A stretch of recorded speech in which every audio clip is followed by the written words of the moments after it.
The killing of UnitedHealthcare CEO Brian Thompson on the streets of New York prompted a days-long manhunt, and it culminated yesterday at a Pennsylvania McDonald's where police arrested Luigi Mangione. So we are waiting to see when he is extradited to New York City. This is a live look at the prison in Huntington, Pennsylvania. Charges include second-degree murder and possession of a forged instrument. Dana. Police say he was carrying a gun and silencers similar to the ones used in the murder. Investigators describe it as a ghost gun, and they say it may have been built using a 3D printer. He also had a 3-page handwritten note. Police say that it shows him railing against the insurance industry and speaks to his possible mindset. Officers caught up with him in Altoona, Pennsylvania. That's about 300 miles from the scene of the crime. Bryan Llenas is there. He knows Pennsylvania well, but this is not the story you were covering just a month ago. That was the election, and now you have this one, Brian. Yeah, absolutely. And what a remarkable story it is. Good morning, Dana. Behind me is that Altoona, Pennsylvania McDonald's where this 5-day nationwide manhunt came to an end. 26-year-old Luigi Mangione was seated in the back of the restaurant eating, looking at a laptop when he was arrested at about 9:15 in the morning. He was wearing a blue medical mask and a beanie.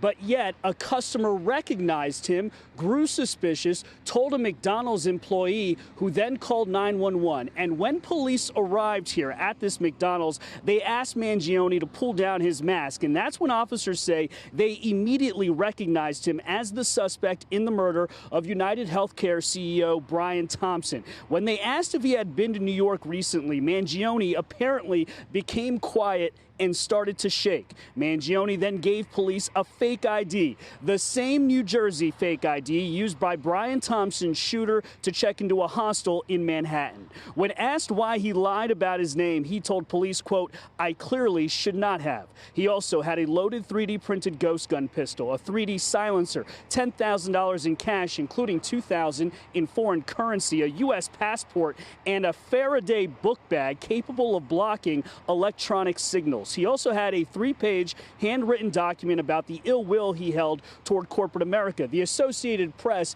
is now reporting that that document had a line from Mangione claiming he acted alone. The shooting had to be done. Quote, "These parasites simply had it coming." Mangione was arraigned last night in Blair County, Pennsylvania criminal court on 5 charges unrelated to Thompson's murder, possession of an unlicensed firearm, and providing false identification to police. Now, we're told the 26-year-old suspect did not say a word to investigators. Last night, Mangione told the court, though, he had no idea where that money came from, suggesting it could have been planted and that the Faraday bag was simply waterproof. Investigators are now retracing his steps.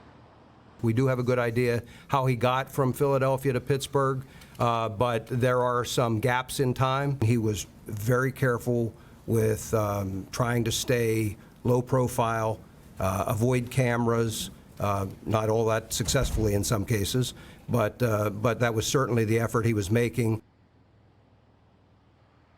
Mangione now faces 5 criminal charges in New York City, including murder for the shooting and death and killing of that UnitedHealthcare CEO Brian Thompson. As for when he could be extradited to New York City, Dana, that could take up to 45 days if Mangione decides to contest it. Dana. And what do we know about his past?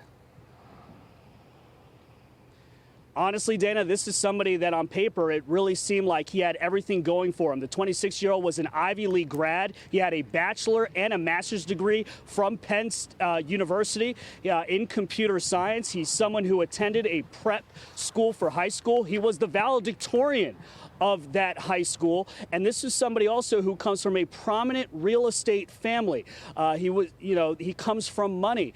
And in terms of what else we know about it, it appears that the New York Post reports that Mangione's mother reported him missing on November 18th. Possibly from a home in San Francisco. A classmate reportedly telling the Times that the family sent a message to friends and family that he had not been in touch with his own family since he had undergone back surgery. And apparently Mangione's former roommate in Hawaii, where he has an address, Dana, said that back surgery was so traumatic that Mangione was bedridden for a week after a simple surfing lesson. So that gives us a little bit of an idea of potentially what happened there. And finally, he did post a review online on Goodreads about a book about the Unabomber, Ted Kaczynski. And in that review, he said that the Unabomber was a violent individual, but he praised him. He said it was not terrorism, but rather the acts of an extreme political revolutionary. Dana? Bryan Llenas, thank you for all of that. I'm Steve Ducey. I'm Brian Kilmeade. And I'm Ainsley Earhart. And click here to subscribe to the Fox News YouTube page to catch our hottest interviews and most compelling analysis.